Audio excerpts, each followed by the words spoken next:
তোমাদের মধ্যে আছো এরকম অনেকেই যারা আমাকে রিকোয়েস্ট করেছিলে যে আমি টাকি হোটেল সোনার বাংলায় ঘুরতে গেছিলাম, তার একটা রুম টুর নিয়ে আসতে, তাহলে তোমাদের অনেকটাই সুবিধে হয়।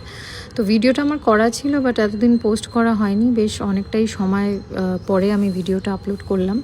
তো ফার্স্টে আমরা পেয়েছিলাম গ্রাউন্ড ফ্লোরের একটা রুমে ঢুকতেই ডান দিকে ছিল ওয়াশরুমটা আলাদাভাবে কভার করিনি, বাট ওটা মডার্ন ইনফ্রাস্ট্রাকচারই ছিল ওয়াশরুমের। আর এবং এরকম একটা ডাবল বেডেড রাখা ছিল বেড, এবং তার সাথে কুইন সাইজ বেড বলা যায়, এবং তার সাথে রয়েছে দু সাইডে দুটো বেড সাইড টেবিল, যেটা আমার খুব মনে হয়েছে যে কার্যকারী।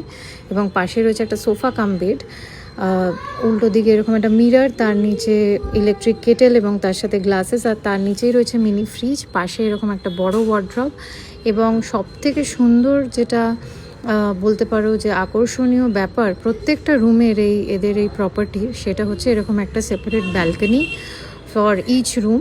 ব্যালকনিটা ভালোই স্পেশিয়াস, খুললেই তুমি দেখতে পাবে, তোমরা অ্যাট আ গ্লান্স পুরো প্রপার্টিটাই তোমরা দেখে নেবে।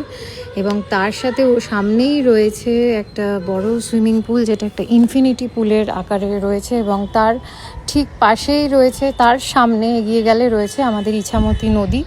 তো সব মিলিয়ে একটা পুরো প্রপার্টিটা দারুণ। আমাদের ওয়ান নাইটের রুম ট্যারিফ পড়েছিল 8,500 ইনক্লুডিং ট্যাক্সেস, বাট আমরা যেহেতু 5-6 মাস আগে গেছিলাম, তো রিকোয়েস্ট করবো সবাইকে একবার ওদের সাথে কন্ট্যাক্ট করে তবেই বুকিং করে যেতে।